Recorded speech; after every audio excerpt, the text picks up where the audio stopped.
Hey guys, welcome back to this channel. In this video I'll be showing you guys how you can create the planet wallpaper on TikTok. So just search up planet language on TikTok, select use this effect, go to like the photo section here and just type in anything. I'm just going to type in Aaron Taylor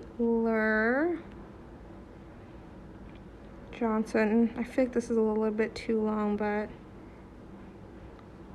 then once you're done, select OK. Okay, you can add like the rockets there, but I'm just going to keep it plain. Then I'll just take a photo and you can just basically save that. Or yeah, I save it here. Okay, then you're just going to select post to save with that watermark, and then that's pretty much it. Really super simple. I hope it was helpful for you guys. Don't forget to like, comment, share, and also subscribe to this channel if you haven't done that already. If you have any more questions about this video, just leave it in the comment section down below. I will try my best to answer them all for you guys. And if you found this video helpful, please click the thanks button as well. That is it for this video. Thank you so much for watching. Bye!